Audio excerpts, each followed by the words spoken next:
welcome to Lewis and Clark Interpretive Tables. These are majorly for children, but adults find them of interest as well. And I want to start over here with the bison hide. The bison was a major animal in the Lewis and Clark expedition. They ate a lot of them. They used the furs. They learned a lot of how to make use of them from the Indian tribes that they met. And here we have a deer skull with its antlers attached. They ate a lot of deer, and they write about them a lot in the journals. Here we have the skull of a buffalo. I gotta get around this rope. Sorry. The skull of a buffalo and a buffalo tail, the original fly swatter. Aha! And here we have animals that were known to the Lewis and Clark people. Some were known ahead of time, and some were animals new to science.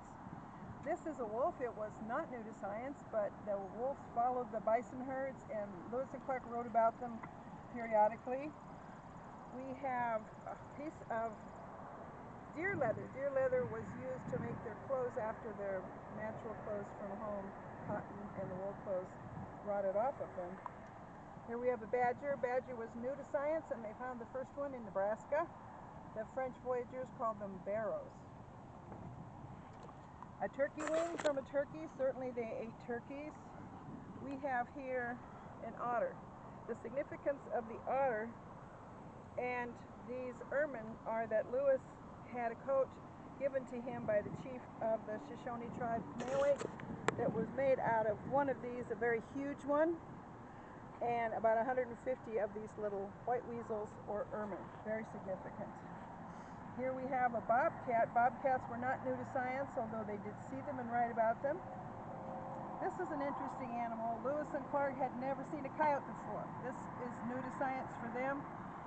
In the East Coast back in 1804, there weren't any coyotes. We know now they're everywhere, but they didn't know what to call them because they'd never seen one before, and so they named it prairie wolf.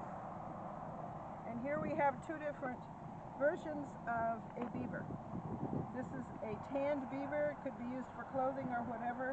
The mountain men only left them in the rawhide state because they weren't worried about them being tanned for use.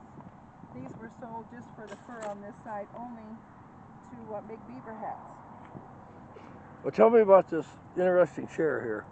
This chair is called a lazy back or a lean back, and it is the only furniture that most prairie tribe teepees and earth lodges had inside. Cool. And it is made out of willow pieces, and then the tripod in the back is much like what holds the teepee up, but it can be rolled up and collapsed and carried along, so, you know, a very early version of a lawn chair. Yeah, that's what I was thinking, lawn chair. And here we have a couple of samples of grizzly bear tracks, and we know that grizzly bears were this large because Lewis wrote Shadows are bothering me a lot here. Lewis wrote down the measurements of the feet of the grizzly, and that's how we know, and that this bear was 8 feet tall.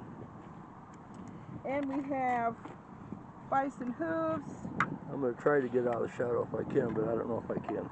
Maybe I can put these in. Yeah, that helps, yeah. These are horn sheds from an antelope, a pronghorn. Ooh. They are the only animal in North America that sheds its horns while it's interesting. alive. I didn't know that.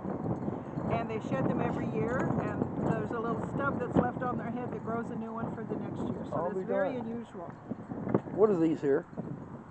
This is the hoof of a bison. Gotcha. Just like a cow hoof. Gotcha.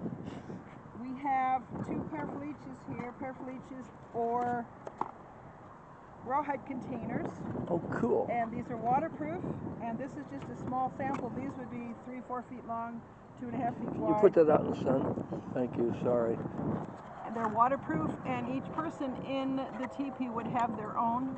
Oh, cool. With their own possessions in there. Here we have a molar from a bison. Oh, cool. And we have some spoons, some wooden spoons I made. I have a horn spoon made from a cow horn. Oh, that's neat. And Lewis and Clark noted that the Indian... Now, you use boiling water for this, correct? Yeah.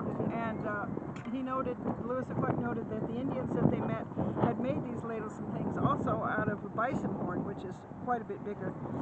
And here we have, this was a set of bison horns, and a friend of mine, cool. Sterling Victor, made this beautiful powder horn for me out of one of them, but you can see what the raw material looks like. Cool.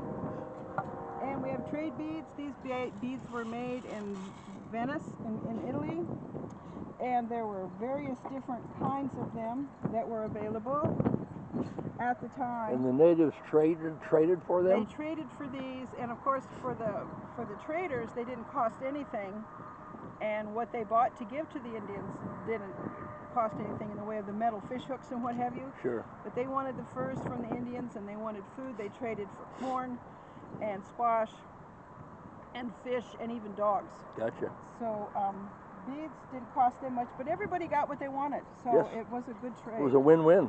It was a win-win. Here we have some grizzly bear claws. Oh. And these aren't very long. The grizzly bears that Lewis and Clark wrote about had 4-inch claws. These wow. are not 4 inches long. And we have fish hooks. These fish hooks are the kind of fish hooks that they brought along as trade goods to trade to the Indians. And this is what the Indians were using prior. Fish hooks made out of sticks and bone and put on with pine pitch. Very cool. So they were very happy to have the metal ones. And this is a doll that shows what an Indian lady, for most tribes, would be wearing every day, and she would carry her utility belt where she would have a medicine bag, a sewing kit, and her knife, and her strike-a-light kit. So when she set out in the morning from her village, she had everything she needed to take care of the rest of the day. That's cool. Okay. So there it is in a nutshell. Why don't you step around the corner here and get in the sun? Yeah. Ladies and gentlemen, this is Shirley Enos. She knows her subject matter very, very well. She's one of my best friends, and she's just a wonderful addition to our thing down here. So if your kids want to learn something and she gave a quick one here. When the kids ask questions, she can go into great depth on this stuff. I could talk for hours. She could talk for hours. Say goodbye, Shirley. Goodbye, Shirley. Great, that's perfect. Now I hope I have got that all saved. Well, I don't talk very good under pressure. No, you did well.